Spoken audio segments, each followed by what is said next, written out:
And welcome back, everybody, to the 2-Point Conversion NFL DFS podcast. This will be your Week 12 weekend edition, the main slate and your prime time action. You can find me on Twitter at BDintric. I am joined by my two buddies, as always, Bucks. You can find them on Twitter at BPSnow11. Bucks, how we doing? Doing great, Bubba. Glad to be back another week. Yep. And as always, James, you can find him on Twitter at Paydirt_DFS. James, how we doing? Great, man. Still drinking my coffee, but doing well. Beautiful. I finished mine about 20 minutes ago, so let's get on board with this. Recording this early on a Wednesday of the holiday week. So we got Tampa Bay at Atlanta. Atlanta, 9.5-point home favorites, over under around 48.5. These lines were on Tuesday, so stuff may have changed. As you can tell, we'll have many high spreads. Bucks, kick us off in the NFC South. Yeah, this is I really like this game, mainly because there are some insane prices in this game for some of the top receivers. I mean, you have Julio Jones at 7,700, which is insanely cheap for the spot that he's in here. I mean, the Bucks, not only do they have a poor pass rush, but their cornerbacks are small. So all games this year, I really would expect Julio. He's been getting a ton of targets. I think he's getting like 8 to 9 targets a game, which is plenty. He just has to convert them into touchdowns, which he has not been doing. Sanu at $5,200 is solid value as well. He has not been getting a ton of targets, but again, he's $5,200. With that being said, I really like Ryan in this game, $6,400. Because with Devontae Freeman kind of being hurt, Tevin Coleman going to catch a few balls as well. At $6,500, I think he's way too expensive, but it only helps Ryan's cause that he's in there. So Ryan is 64, Sanu 52, Julio 7,200. I love those three plays. And then on the other side of the ball, you have $7,400. Yes, it's a tougher matchup, but the dude's a beast, and he will see 10-plus targets. So, I mean, just insane value in the wide receiver position in this game. So I'm going to definitely be playing Julio and Evans. Tight ends go. I'm not really a big fan here. Tampa Bay has a tight end by committee now with OJ and Brait, so I'm avoiding that. But, yeah, wide receivers, Matt Ryan, those are my plays this game. Very, very nice. What are you looking at, James? Yeah, I mean, I have the same thoughts as Bucks. Julio Jones, underpriced. Mike Evans, underpriced. Matt Ryan, underpriced. Ryan Fitzpatrick at 5,500 is even in play for me. Atlanta's pass defense isn't really that great, and they did just lose a cornerback. So, this game could easily shoot out. Like, Matt Ryan is going to rip this team apart. He's looked really, really good over the last couple of weeks. He had a really tough start to the season, but it looks like they've kind of figured things out for him now. And I like that entire pass offense. The one thing the Bucks didn't mention is that Doug Martin is only 4,400, and still rushed 19 times last week. Like, I understand that it hasn't quite equated to like a huge game, but look at his log. Like 19 rushes, 20 rushes, 8, 10, 18. I think the thing target. Yeah, the catches are what impresses me. Yeah. He's so touchdown dependent. But he's not. That's the thing. Like, he has so much volume. And what we look for in DFS is volume. And at 4,400, like, you're not going to get another running back on this slate that has 22, 23 rush upside, you know? Like, he could dominate this game. And he's not going to be owned.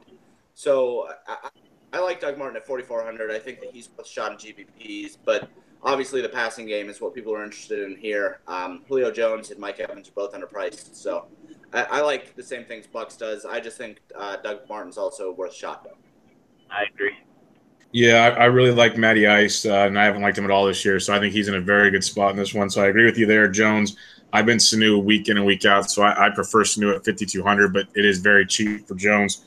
But this is almost has that feel to that Redskins Saints game last week, where I want the visiting team, the team that's a 9.5-point dog, that's going to have to shoot out to keep up.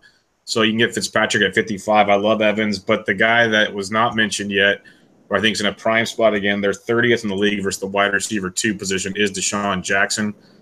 I know he'd only got 3 targets last week, but he got in the end zone. We've seen Fitzpatrick like him in that when he came in Arizona in the 2 starts so far. He's basically got 11 or more points in each start. $4,900. D-Jax makes for a very nice value play on this one, but no tight ends, no defenses for me. And I don't mind Tevin Coleman. I know 6,500 sounds steep, but without Freeman in the lineup, and as Buck said, they're going to throw it to him a ton.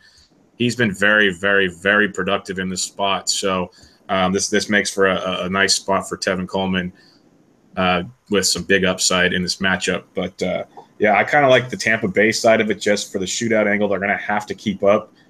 And we know Fitzmagic will just throw it all day long to his receivers. So give me Tampa Bay on this one, but I don't mind your Atlanta angles as well. Cleveland at Cincinnati. We got Cincinnati 8.5-point home favorites. That's how bad Cleveland is, as we know. Total's only 38 in this game. James, take us away in Cincinnati. Oh, this is the AJ Green tilt game from last year, where he caught that halftime Hail Mary and just made me want to break every TV on the planet. I don't know if Cleveland is more than a touchdown worse than Cincinnati. Am I alone in that thought? No, I'm with you there. I'm 100% with you. I think it's like a 14-10 game. Yeah, this seems like Cleveland covers here pretty easily, even on the road.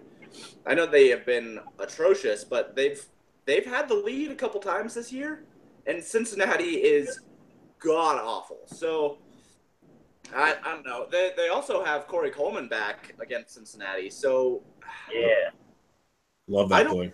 There's a lot of fantasy goodness to be had in this game. I don't really have any interest in anybody. This is a closer game than that Vegas total implies. And the Browns defense is only 2,500, so I might like that against Andy Dalton.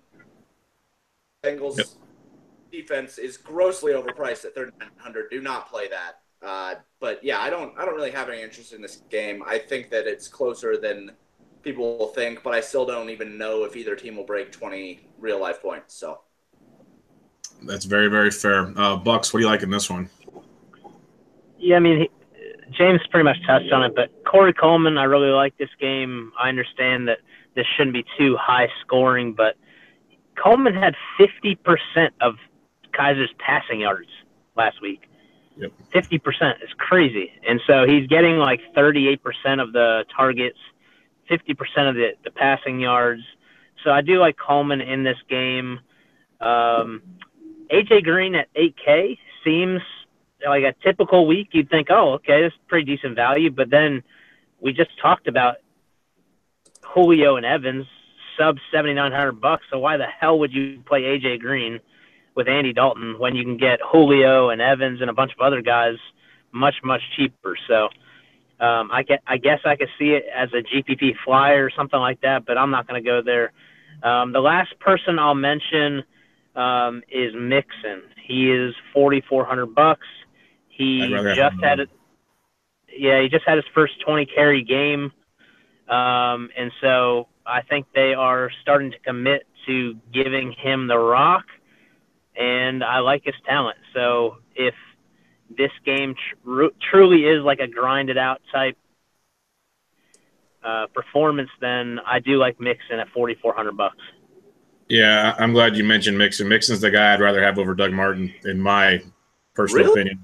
Yeah, because honestly, James, look at the touchdown dependency. He has one double-digit point game where he didn't score a touchdown.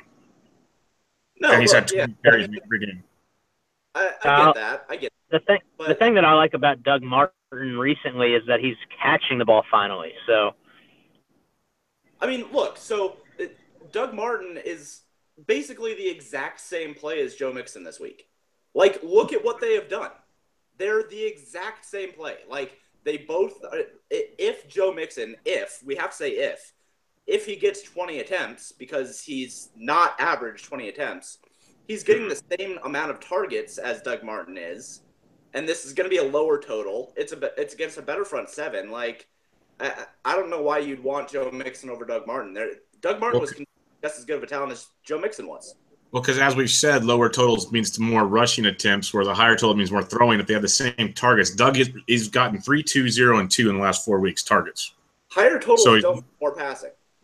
They don't. We just said it was going to be shooting. We saw that with the Saints. But we just said that in the last thing. I know. I get. I'm just. I don't know. I'm being defensive of my play. No, you're right. I mean, but yeah. I guess that's my point. Like, I'm not saying either one is worse. I just think he's about as good of a play as Doug Martin. I think they're about equal. I mean, I have a lineup right now with both of them. So. And that too.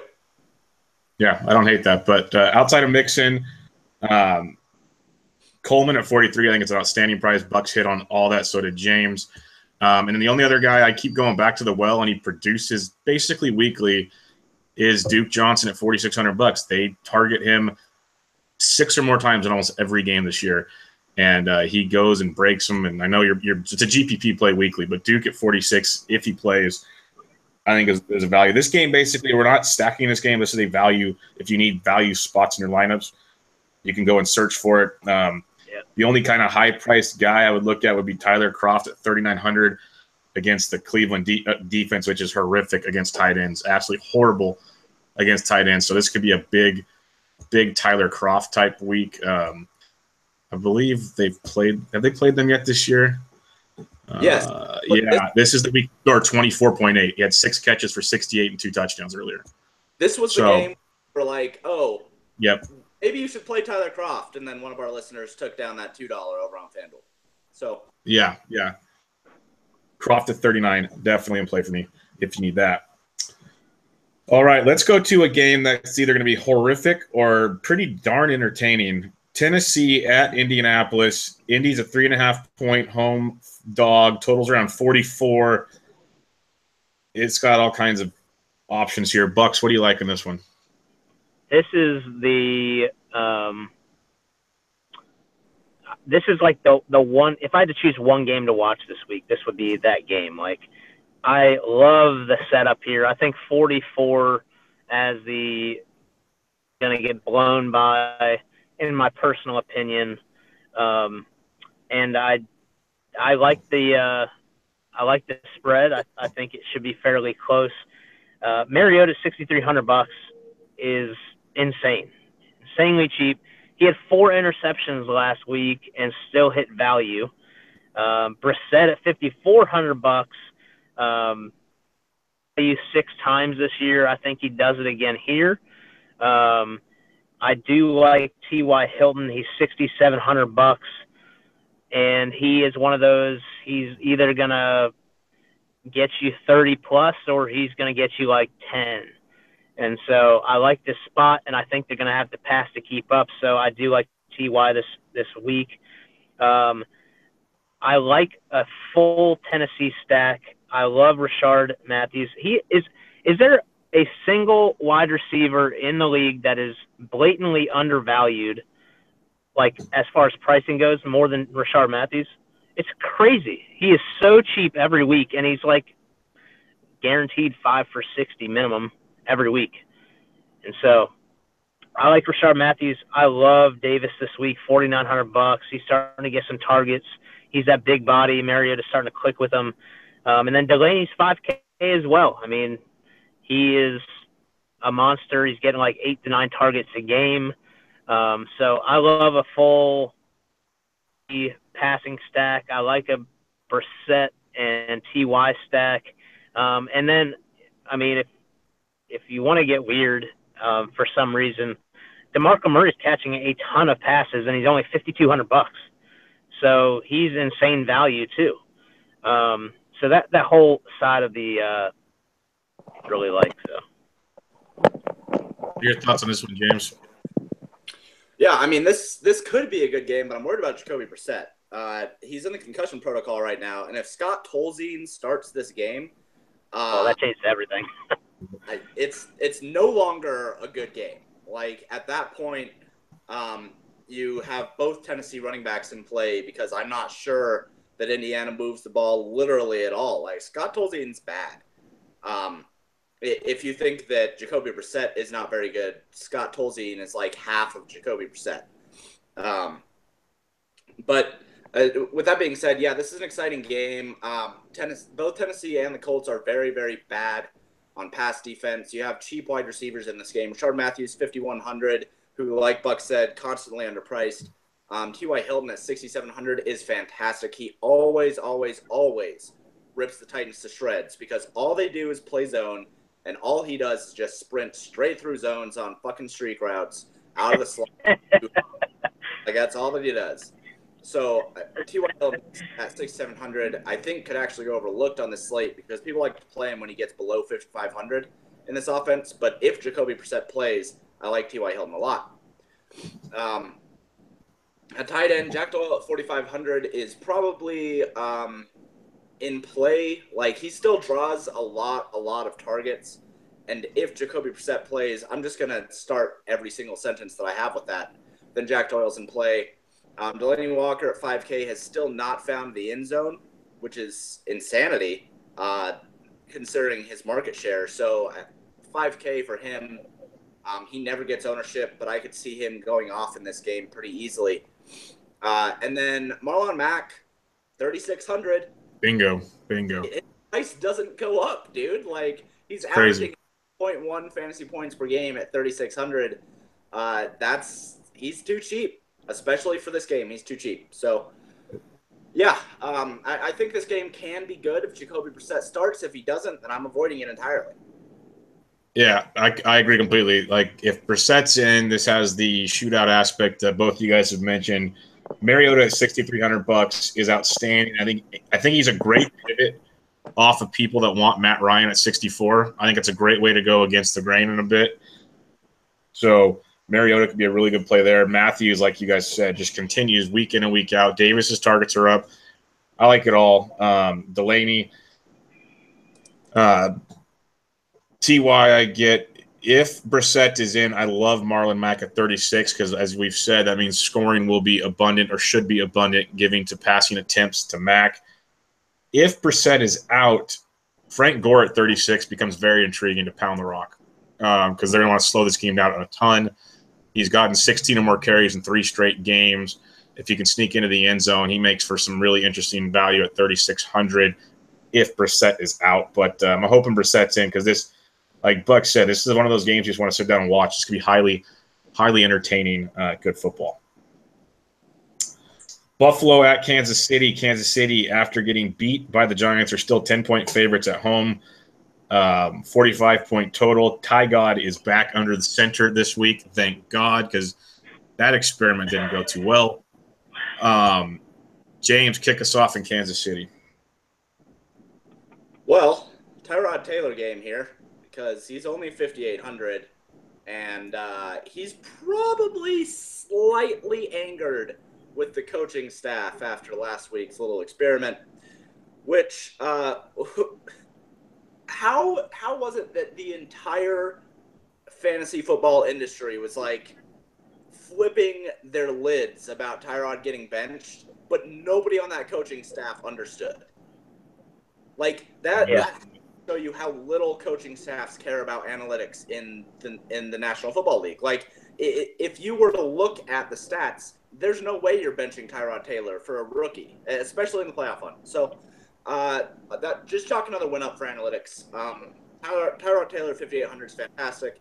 Alex Smith at 6,500 I think is actually also a good play coming off of a letdown game against the Giants, which was a total anomaly, by the way. That should not have happened last week. So I think people will be lower on Kansas City this week just based off of burning them as chalk last week. And Alex Smith has rushing upside. He has big play upside.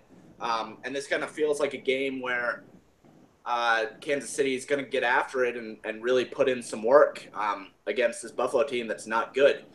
Also, Buffalo, since trading Darius, has given up like 220 yards per game in rushing, I think. Something just insane. You're getting crushed. Kareem Hunt. I know he sucked last week, but I'm going back to it because that's what you have to do. Like, you got to find the spot where people are like, oh, no, I can't play him anymore. Like, he's not as good as we thought that he was. But at 8K, his price is going down, and he has a fantastic matchup playing at home. I love Kareem Hunt in this game. He's 8K, and I think that this could be the game where he explodes. Last week he should have, but I kind of like the bounce back game spot here. Tyreek Hill at 6,900 is mostly a no thanks. I'd rather just have Kareem Hunt. And then Travis Kelce at 7,300 is always in play. Charles Clay only 4,100 is interesting against Kansas City without Eric Berry, especially with Tyrod Taylor back. So my main targets are going to be and probably Charles Clay with Tyrod as a secondary. Yeah, I absolutely love Tyrod in this game at 58. You can play Tyrod naked a lot and be just fine because he does so much with his feet, and you can build elsewhere if you want to be different. But McCoy at 85, they're going to keep giving him the ball. I don't care what we think, and we know Kansas City's defense is very, very bad. So I agree with everything there. Keep an eye on Kelvin Benjamin. He's actually supposed to maybe practice today or tomorrow. The injury really wasn't as bad as he made it look on TV. Basically, he's a soccer player, it seems like. But 5K is ridiculously cheap if he does play.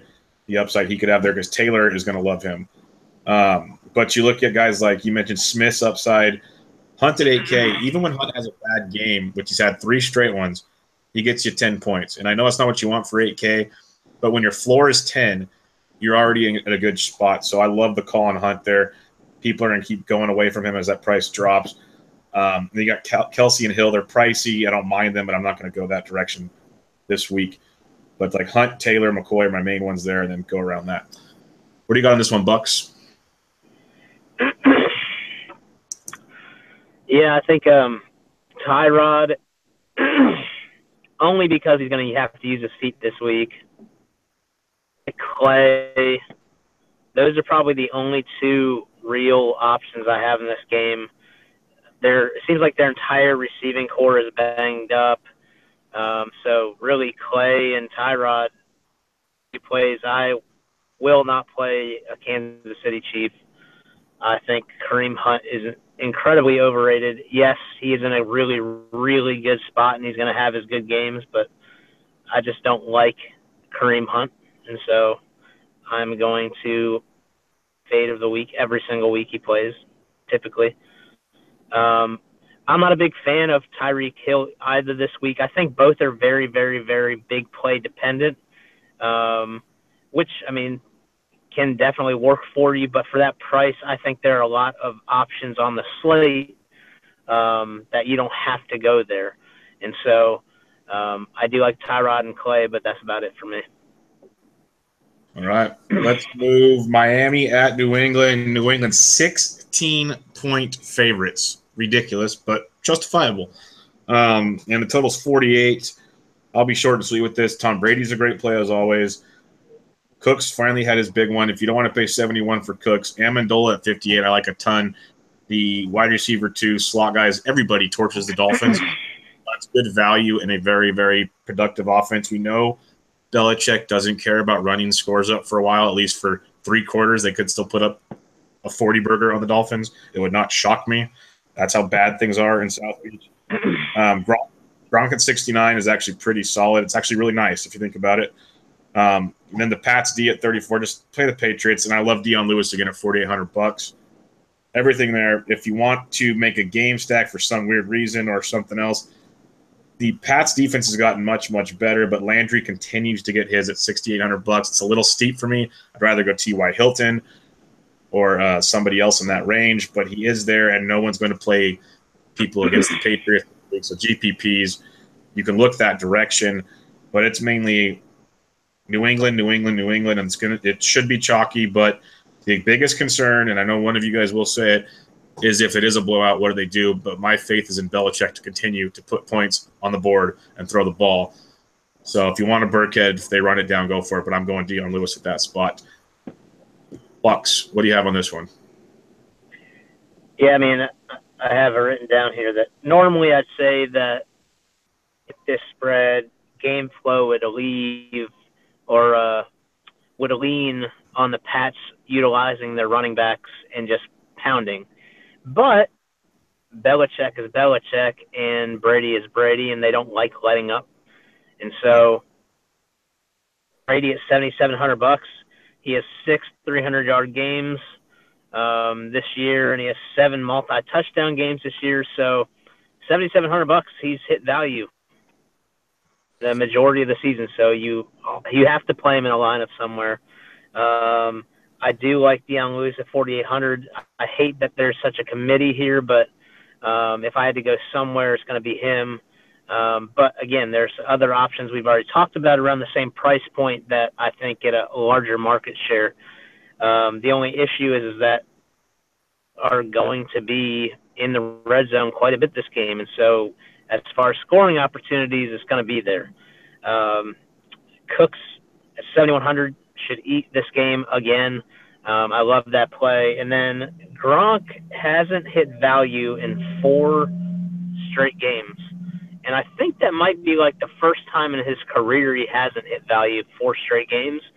So I expect time, and I'm banking this game that he blows out and catches like 7 for 95 and a couple touchdowns or something like that. So I like Gronk this game a bunch. On the other side of the ball, I think you could do a full like game stack here because Red being 16.5, 17, Miami's going to throw the ball a F ton. And Landry and Parker are already getting theirs. Landry's been a stud. They're both getting over 9 targets a game. And so I may have a Patriots stack and come back with both of them, understanding there's going to be garbage time. And so I really like that. Landry's 68, Parker's, I think, like 57 or something like that. So I like both of those options in this game. Yeah, no, they're definitely going to get there. It's just a matter of what can Matt Moore do for you, which I think Moore's better than Cutler personally. It's wild that Tom Brady is $300 cheaper this week at home against the Dolphins than he was last week in Mexico City against Oakland. So just bananas. James, what are your thoughts on this one? First, Matt Moore is definitely a better quarterback than Jay Cutler. Like, that is – I don't even know how that's a hot take. Second off, the cool thing about blowouts in the NFL, like when you have a blowout in the NBA, there's a possibility that like Solomon Hill could hit 14 3-pointers and Anthony Davis could not make value. There's a chance that like some random go off. But in the NFL, it's very easy to know where the points are going to come from. There's like 2 outcomes. In this game, if the Patriots blow the Dolphins out of the water, it's because Tom Brady threw for 5 touchdowns and 300 yards in the first half. Exactly. So I'm playing Tom Brady everywhere at 7,700. I don't know why else. I don't know why I would pay down a quarterback this week when Tom Brady used the word sure thing because I'm not an asshole most of the time. But Tom Brady at 7,700 is about as sure of a thing as you could possibly have on this slate. Like, if they blow him out, it's because Tom Brady just crushes value. And if you're gonna mass enter this week, if you're gonna have 20 to 150 lineups or whatever, what I'm going to do, because I am gonna mass enter this week instead of just having one lineup, I'm just gonna have Tom Brady, and then I'm gonna max each one of his wide receivers at 20%, and I'm just gonna try to hit the nuts with the rest, because. Yep. I can't think of a way that Tom Brady fails here. On the other side, Landry at 6,800 is fine. Parker at 6,900 is fine. But the New England Patriots defense is starting to get to the point where they were at last year, where they just have such a big lead on everybody. They can just play prevent defense and then tee off on the quarterback. I'm not worried about the Patriots defense being bad here. I think the Patriots win this game by 20 plus points. I mean, I think 16 is maybe a little bit light on the spread.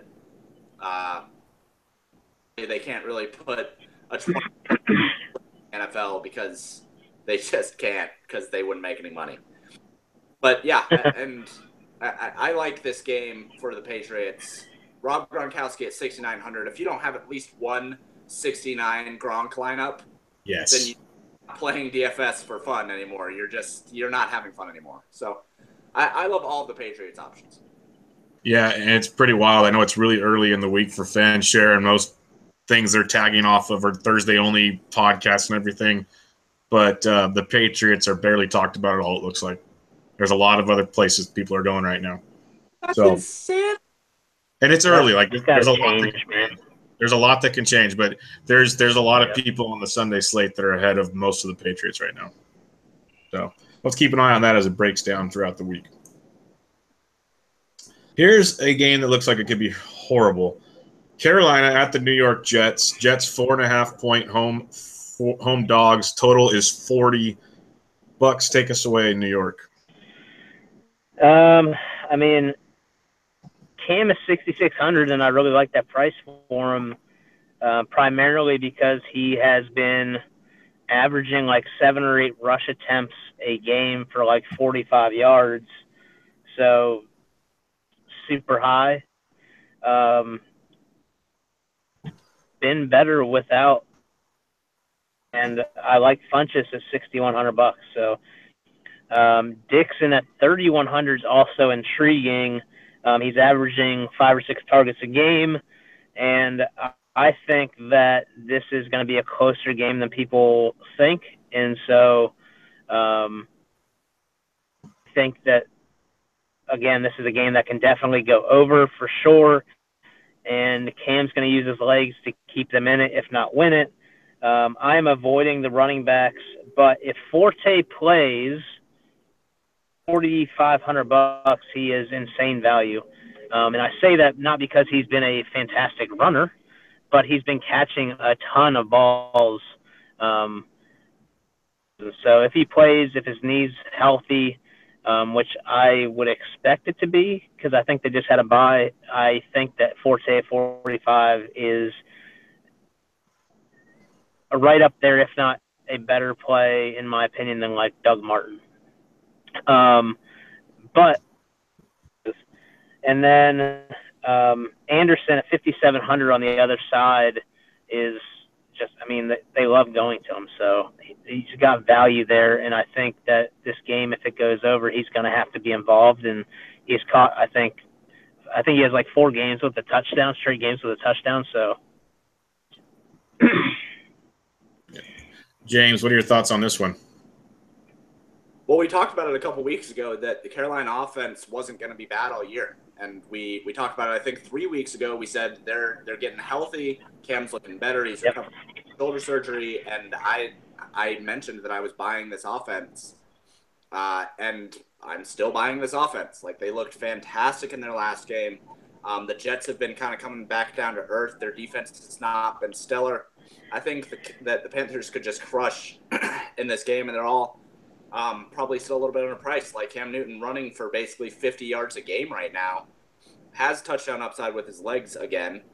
Now that they're sure that his shoulder is like fully healed, they're just letting him run wild all over these teams. They're designing him runs. Christian McCaffrey is slightly less involved in the run game, and Jonathan Stewart has been crushing. I don't know if anybody's paid attention to that yet. Yep. 17 for 110 yards in the last game. That's a lot. So, do you see the team he played? What's up? Do you see the team he played? Yeah, I know he played Miami because it's the worst. But, yeah, it's crazy. This team has been running on full cylinders lately, and I really like them to just crush the Jets. I'm not sure this game is close. I think that Josh McCown is still serviceable, but I do think that the Panthers are one of the better defenses in the league that have not been great through the year. So I wouldn't really expect this game to turn into a shootout, but I really do like Cam Newton. I like Christian McCaffrey, and I like Devin Funchess at 6,100. He's still underpriced for being a wide receiver 1 in this offense. And Greg Olsen might actually be coming back. I think he's practicing. So that's something to keep an eye on, too. At only 4,800, he is a freaking steal if they play him full snaps. So keep a monitor on that through the week. If Greg Olsen's going to play a full game, if he doesn't have any limitations, 4,800 is a freaking steal for him. Yeah. But I like the Panthers' offense overall. I think they'll continue to roll, and I think Cam Newton at 6,600 is still a great play. Yeah, I love Cam at 66. He's another guy like Tyrod that if you don't feel the rest of the offense, play him naked. But with Funchess at 61, it's outstanding. I love the Olsen call if he does play without limitations. That's a big part of it. Limitations, full snap counts, the works. We need it all. And I like McCaffrey at 69. They're giving him a little more action in the run game, not a ton, but the passes are there nonstop for him. So it's all good and fun there. If you want to get different and get some value, one of the cheaper receivers I do like this week for Carolina at $3,200 will be Russell Shepard filling in the 2 spot now with Samuel out for the year. Jets 26th in the league against the wide receiver 2 this year. So Shepard at 32 could bring some nice value because we know Cam does spread it around pretty well. On the Jets side, Bucks, I do love the Forte call if he does play. He's basically been a double-digit machine every week. He's $4,500. So I don't mind that at all. And Robbie Anderson at 57. It's good. It's good. It's not as great a spot as usual, but it's good. But mainly Forte for the Jets, and then that, like James, the whole Carolina offense, I really do like in that one. And I just want to mention for all the season-long guys, if you have the option to pick up Olsen or trade for him cheap, do it. And if you have the option to trade for Cam Newton cheap, do it now because they are going to be heating up as the season goes on. Yeah, I got very lucky and got Cam as my backup quarterback in the league because no one wanted to touch him this year. So it's glorious. Chicago at Philadelphia. Philadelphia minus 13.5 point home favorite. Totals around 44. Carson Wentz just can't be stopped. James, what do you have in this one? Yeah, Carson Wentz has been absolutely incredible. But we did see him trail off in the second half of the season last year. I understand that it was partially affected by Lane Johnson being suspended. We know that those splits are there, but Carson Wentz is a very, very good quarterback, and he's going to have a very, very good career. Doug Peterson does a good job in utilizing his strengths and fitting an offense around him. So this Philadelphia team is for real, and we've known that they've been for real for a while. I'm not going to say that the Bears defense can slow them down, but I will say that they can probably get a couple sacks on him. And at 2,100, this is probably one of those defenses where I might consider playing them if I need the salary relief, even against Carson Wentz, because I don't know, man. It's so hard for me to get away from playing the Bears when they're cheap because it's such a good defense. Like, I know that Carson Wentz is very, very good, and this offense is very, very good, but you don't need much to make value at 2,100. And it's interesting to me. As far as the wide receivers for Philadelphia goes, Alshon Jeffrey at only 6,300 in a revenge game. Let's go. Fire it up. Alshon Jeffrey has been getting more targets. He's been getting more looks. He's been getting more red zone looks. They're finally heating up. And Alshon Jeffrey has had one of the hardest schedules for a wide receiver in the league this year. He's faced Denver. He's faced Carolina. He's faced Arizona, Chargers, Giants, Kansas City. Like, he has had an awful schedule for cornerbacks. And now he gets Chicago, who do not have a shutdown cornerback. And I think that he can just go all the way off in this game. I definitely suggest going full Philadelphia stack here, playing at home against Chicago. But then on the flip side, I think that the Chicago defense is worth a shot at 2,100. So I don't know which way I'll go on that. I'm sure that if I have a full Patriots stack, which I think is the better way to go on the slate, by the way, I'm not sure how much of the defense I'll have. Jai at 6,200. Has he taken over that backfield yet? He still has the third not yet, but touches, so not yet. No. I mean, you say this game though, but I can't pay 6,200 for somebody who's getting 7 carries. Yeah, I can't do it. So I don't know. I'm gonna avoid the Philadelphia situation, and if somebody takes down GPP with 6,200 Jai, then so be it. I don't deserve to win that week. Now, 6K is his price is going down while he is still touching the ball 15 to 20 times. How on earth did his price go down after having a 21-point game last week. DraftKings. I think a Giants the ball more.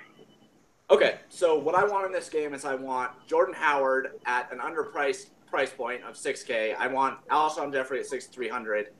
I want Zach Ertz at $6,600, which is cheaper than Gronk, and Gronk will probably be higher owned. And I want Carson Wentz at $7,200. Like, I like a lot of the options in this game, but I'm not sure how much exposure I can have because I really do just want all the Patriots onslaughts. Yeah, Wentz is good, like you said. Ertz coming off a dud should be in store for a really good game here. But Jeffrey, revenge game. This could be a lot of fun at $6,300. You hit all the details on that. I love Jordan Howard at 6K. We mention it every week. He's going to get the workload over and over and over again.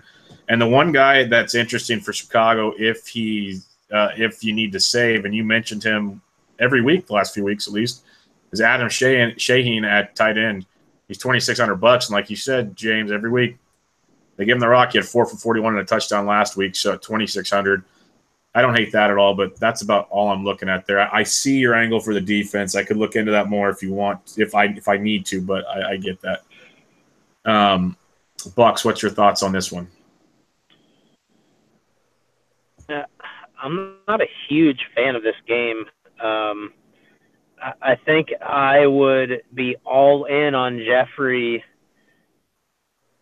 if it weren't for potential game flow, and I do think that he will see a bit of Prince Amukamara, which I know he's not like the best of the best, but he's still serviceable. I think it can still be a pretty tough matchup for him, but for him and his target share is $6,300. So I'm still going to play him. It's just I think a little bit harder about it.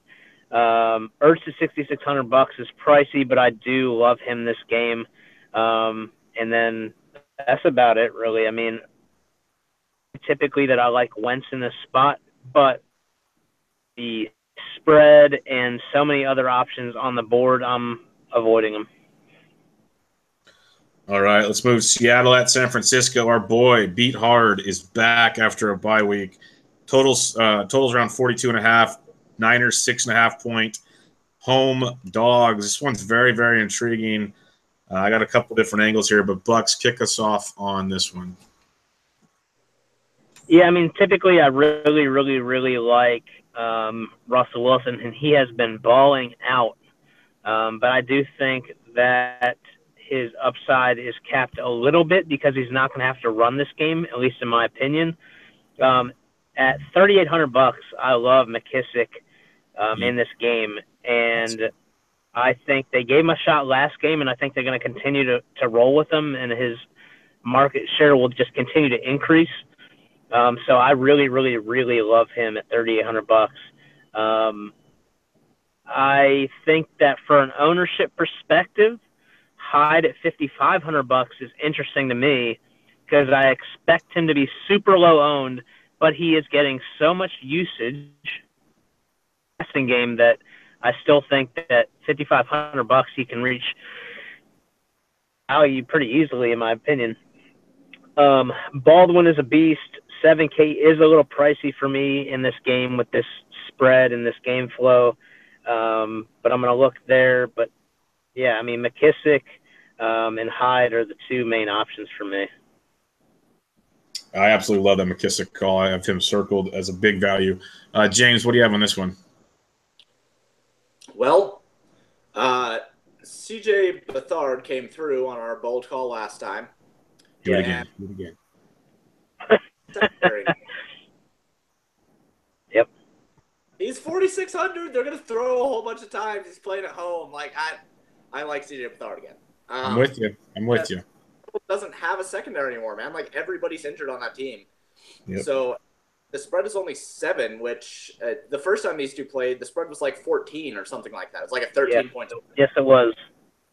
So Vegas respects this 49ers team coming off of a bye with Shanahan as their head coach. It seems like a spot where they could play really, really well.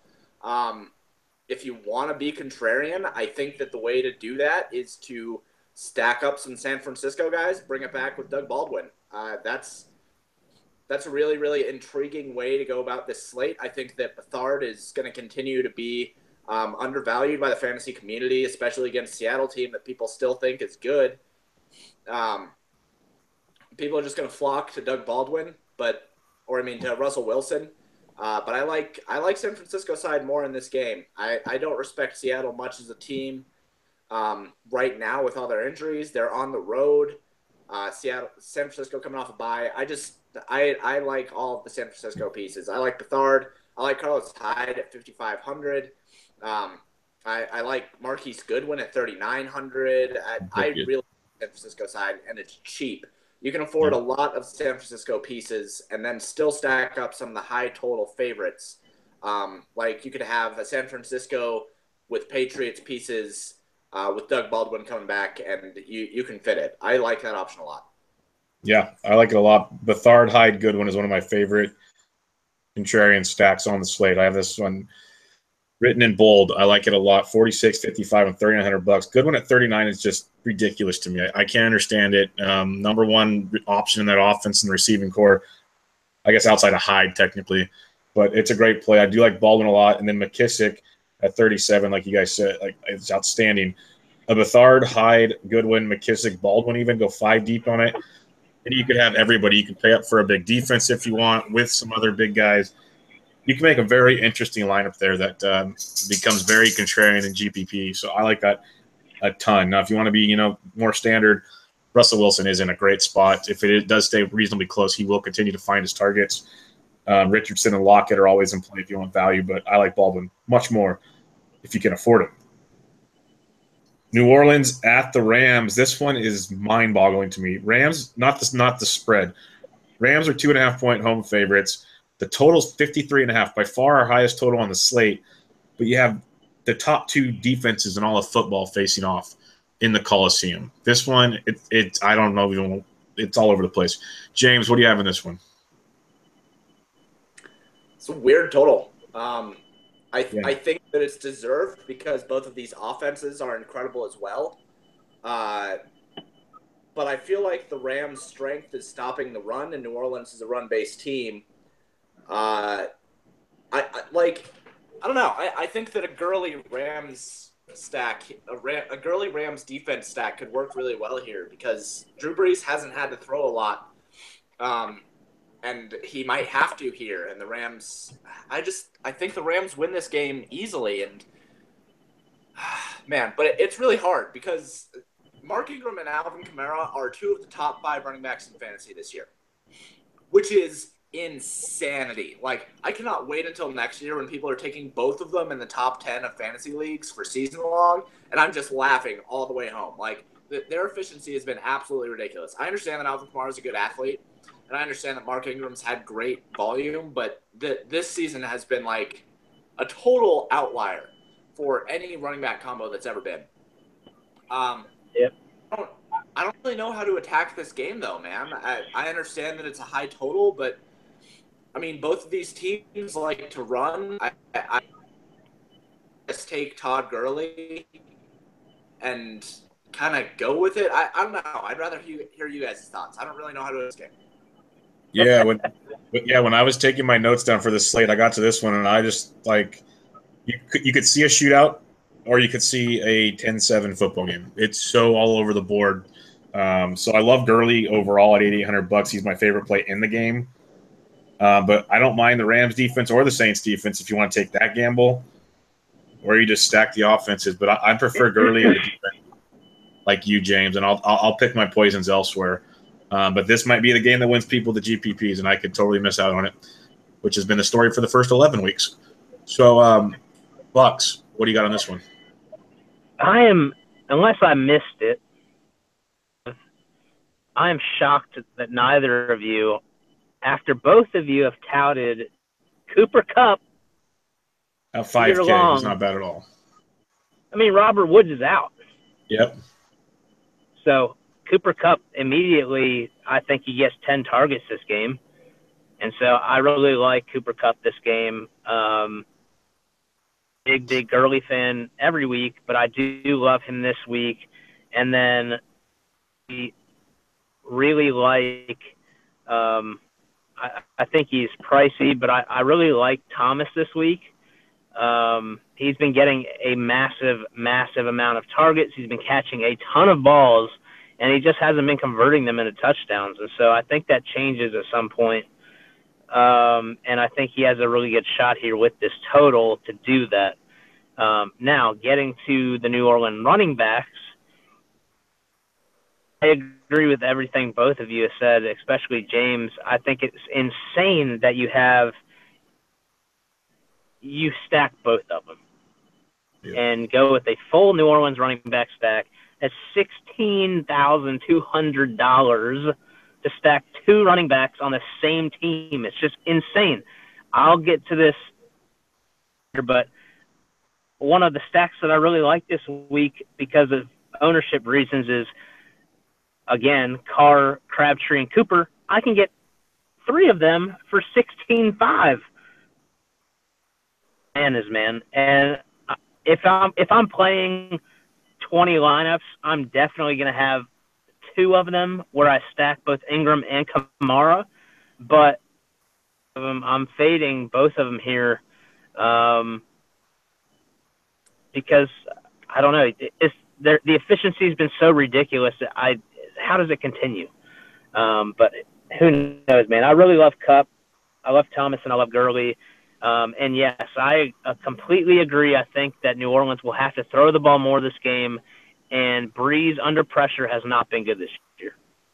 Yeah, that Rams pass rush is really, really legit. And the way to beat the Rams, though, is by the run. So if you do make a bunch of lineups, I agree. You can't ignore this game. If you're only making a few, cross your fingers and move on. But if I had to pick one of the two running backs, I every week I go to Kamara just because depending on game flow, he still gets his passes. And if they have to go away from the run like they did last week, he'll be more involved like he was the last couple drives in that game. But, man, this is a ridiculous game. I'm curious to see. Such a horseshit catch last game against the Redskins. Yes, but he does this every week. He just does it. The only game Kobe Fleener shows up against the Redskins because they're terrible against the tight end. Yep. So, yeah, that'll be a fun one to see how that plays out. I have a feeling we might all be tilting in the afternoon on Sunday. Jacksonville at Arizona. You got Bortles versus likely Gabbert. What a game. Arizona 4.5-point home. Dogs total is 38. And I actually could see a little more than that, but not quite sure. Bucks, kick us off in Arizona. Yeah, this game is like the last game of the whole day I'd want to watch. But there is a guy that we typically target, and that's Bethel. And he has been benched for Tramon Williams, who is old, he's slow. So for that reason, I really like at $3,600, D.D. Westbrook. He got a bunch of targets last game, and I think that an insane matchup for him. But honestly, besides Westbrook and Mercedes Lewis, I don't like anybody in this game. Yeah, I'm with you. Mercedes Lewis and Westbrook were the two receivers I had down for the Jags. Westbrook at 36, another nice value there. I can't ignore Fitz. I know the passing game for the Jags is outstanding, but one thing Gabbert will do, and I witnessed it in the Bay Area over and over again, he will throw it after 4 picks. He'll keep throwing it. And Fitzgerald has been going off. He's been getting an amazing target share, 9 or more in 3 straight games. Given, again, not the Jags defense, but it's worth a look in that one if you want to be really contrarian at 5,600. The Cards D at 27, slightly intriguing, but the Jags at 41 in another great spot if you're going to pay up. You go back to them. I saw a stat today. They're like if they were a regular position, they'd be the second tight end, like 16th receiver, 16th quarterback, and like 18th running back in fantasy, which is just insane. So it's wild what they've done this year. James, what's your thoughts on this just amazing football game? You want me to talk about Blaine Gabbert against Blake Bortles? No, You don't have on. to. I was giving you the option. I'm a nice guy like that. No, I don't have really any thoughts in this game. I think the Cardinals' defense, 2,700, is underpriced against Blake Bortles, and I think that this game is not good for any purpose, fantasy or reality. This should be like they should just turn this game on at Colin Kaepernick's court session and just turn it on and just be like, this is what he has to compete with. So yeah, I just Arizona Cardinals defense for me. I don't want anything in this game. Fair enough. The last game of the main slate, Denver at Oakland. Oakland 5-point home favorites. Totals around 43.5.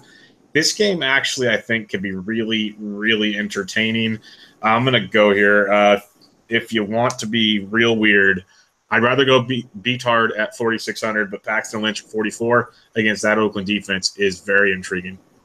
People liked Gabbert last week for the same reason. I know it's a different defense, but Lynch at 44 points out to me. But more importantly, Demaryius Thomas is still $5,700.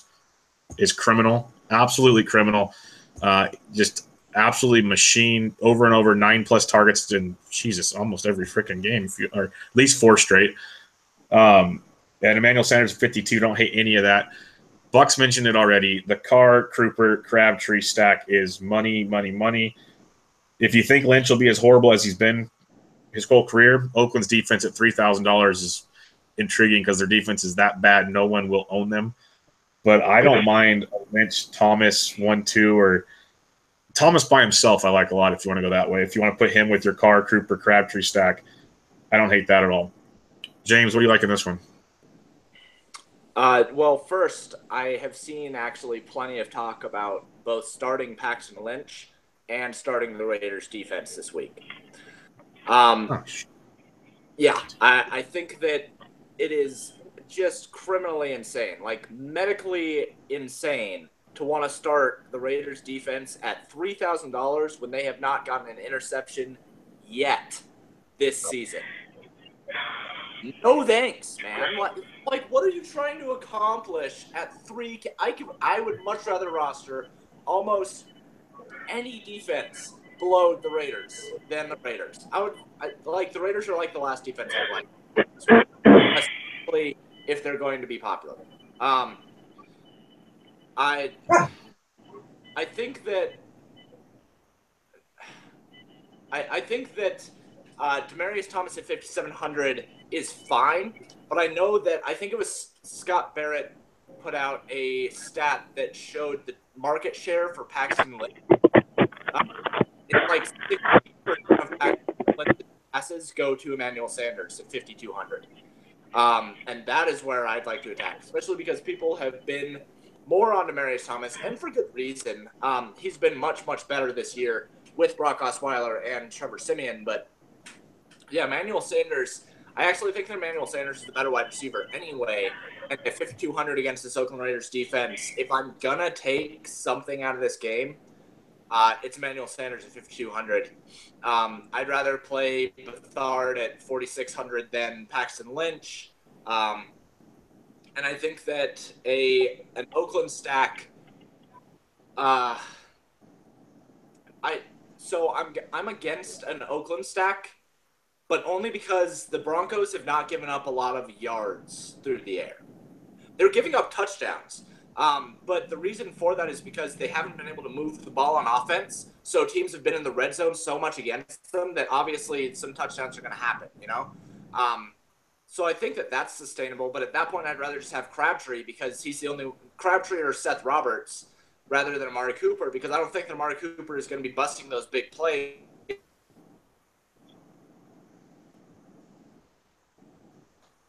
And be able to move the ball. Yeah, I could see that.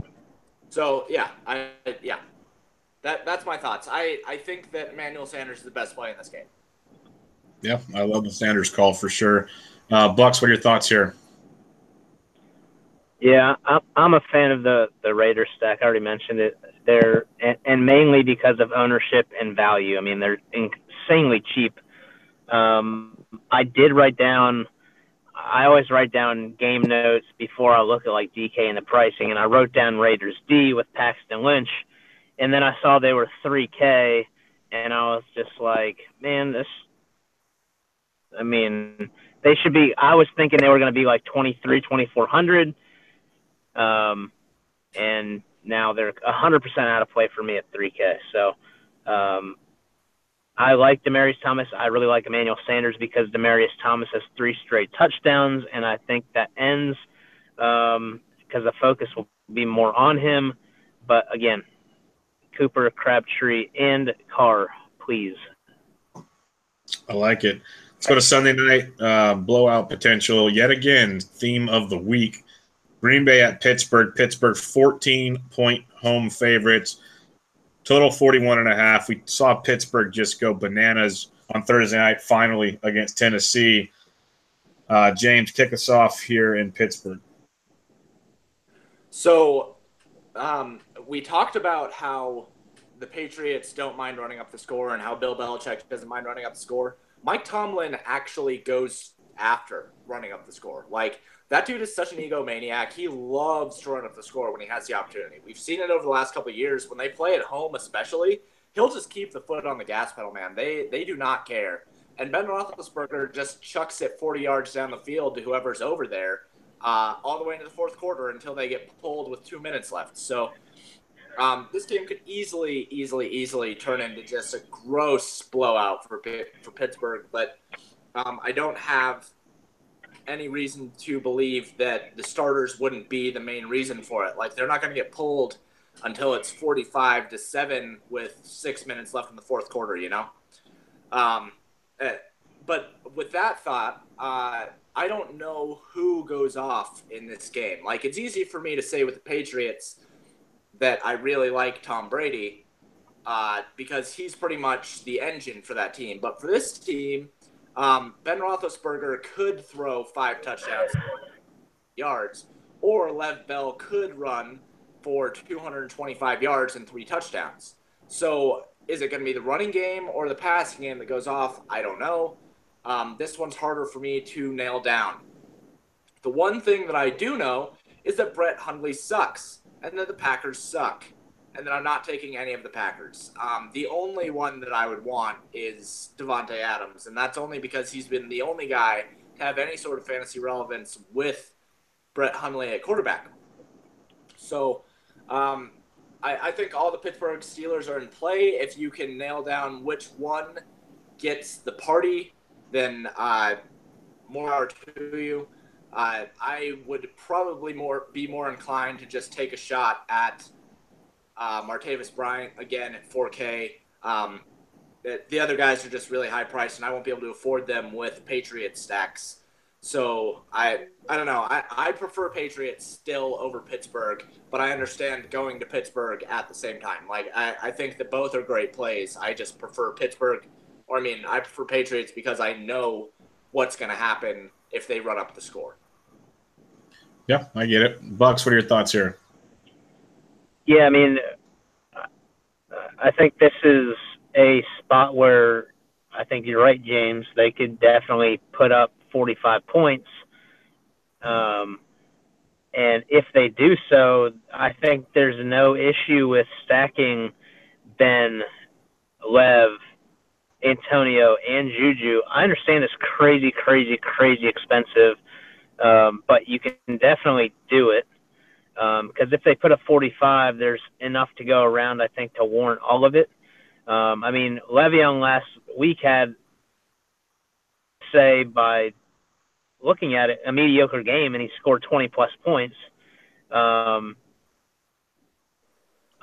think if I were to have to choose one guy, my personal opinion is I would go to Juju at 6,600 because he's facing Demarius Randall in the slot, who is garbage. And I think they're just going to – Ben's probably going to exploit everybody in this game, but again, I think if I played one person in this game, it would be Juju. And then if I have any sort of stack, I have to stack everybody because you're right. You don't know if Le'Veon's going to go off or Antonio's going to go off or all of them are going to go off. And then as far as defense, I love Pittsburgh D this week. Again, super pricey, but they're in a great spot. Yeah, Pittsburgh D at $3,900. If you want to stack the Patriots and you can afford that D and go value elsewhere, I think that's the way to do it. Ben at 68 is great. I don't mind Bell, but I'm going Brown and Juju.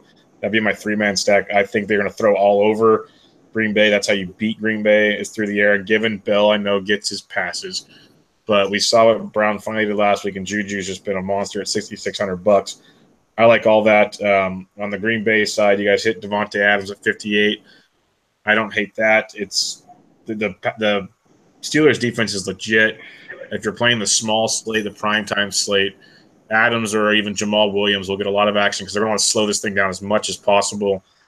Had a pretty good game against Baltimore. He's $4,600 in the backfield with really no one to compete with them. Ty Montgomery is questionable, but they're in no rush to get their guys back right now because it's that bad in Green Bay. But it's all Pittsburgh in this one. And that defense at 39 might be the best defense of the week. I do have one Monday thing about if you're going to stack Steelers, like, because it's such an expensive stack, I think you have to be really, really sure that you can make up enough points to win a GPP with cheap guys. Like, if there aren't cheap guys, absolutely, I don't know that it's worth it to completely stack the Steelers. I understand that if they can all go off and Antonio Brown can get 30 and Lev Bell can get 30 and Ben can get 30, but then if you're only getting like 7 points from your cheap guys that you have to have around them, it's worthless. Yeah, the upside's worth it. So that's the only other thing, like a game theory perspective on this. If there's not enough value on the slate, I don't know that it's worth it to stack the Steelers. Yeah, and the value isn't as good as it's usually been in the past. I'll be honest about that. There is some, but they're more like long shots compared to those ones we really, really like, in my opinion, this week. Yeah. Monday Night Football. I wish Watson was playing because this could be fun. But Houston at Baltimore. Baltimore's a 7-point home favorite. Totals around 38. James, kick us off in Baltimore. I have no love for this game, man. I know that Joe Flacco throws a lot, and I think that Jeremy Maclin at 5K is probably fine. I think that Mike Wallace at 4,400. Like, if you really think that the Houston defense is just the woat, like it has been for the last couple of weeks, if you just think that it continues to be absolutely atrocious, then yeah, go wacko for Flacco, man. Take Flacco, Wallace, and Maclin and just hope that he does throw it 50 times and that they do just run it up against this Houston team. But if you think that the Houston defense is decent, I trust this Vegas total of 38. Like, Baltimore's defense is so good at home. And Joe Flacco is so bad. I don't know. I don't really like this game. This would be a reason for me to avoid.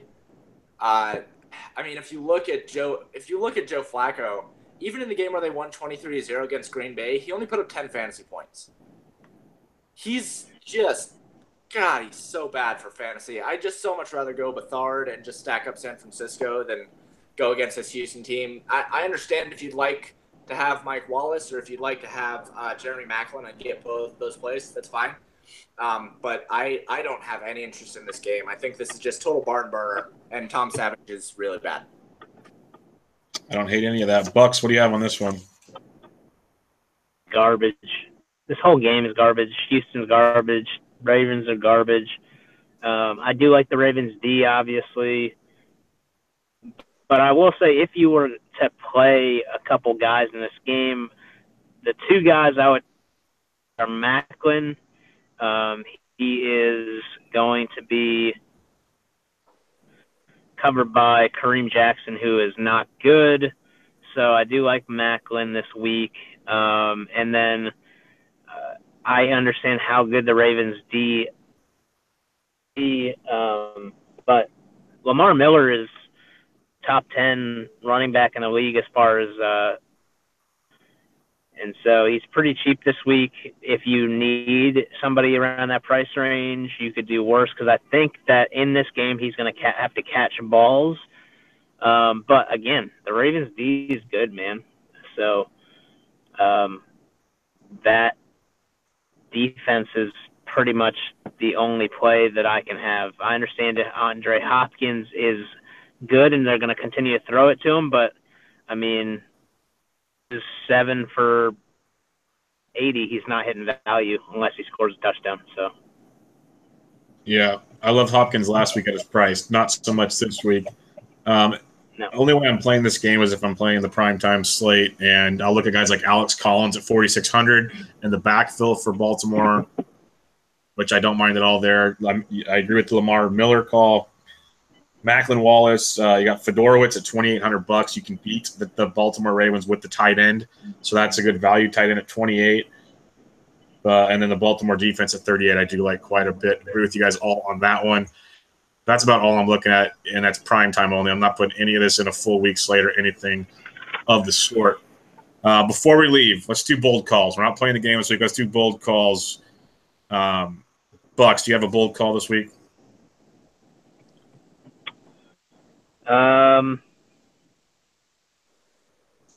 Or James, if you need to think of one. Yeah, that's tough, man. This is a week where you have so many ridiculous spreads. Yep. I guess, man,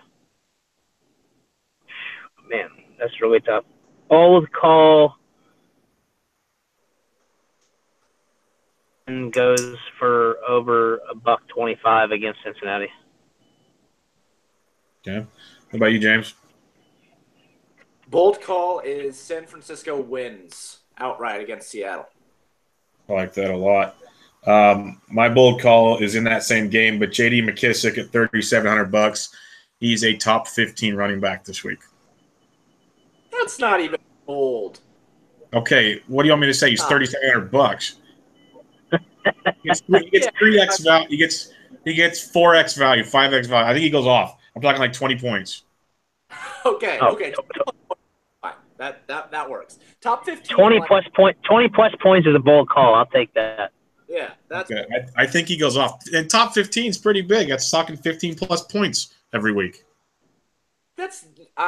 Top 15 is like that's kind of like saying that you kissed the girl on the cheek and you got some action. Like that's not anything to brag about. Like hey, when you've been married, that's a good night.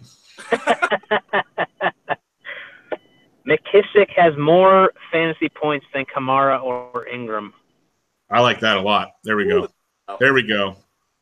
So in the 20s. Yes, exactly. No, I was kidding. All right, let's wrap it up so everybody can enjoy their Thanksgiving weekend. Everybody have a safe holiday weekend. You can find Bucks on Twitter at BPSnow11. James is at Pater_DFS, and I am at BDentric. Thanks for listening, everybody. We'll be back next week. Be safe. Bye. Happy Thanksgiving. Happy Thanksgiving.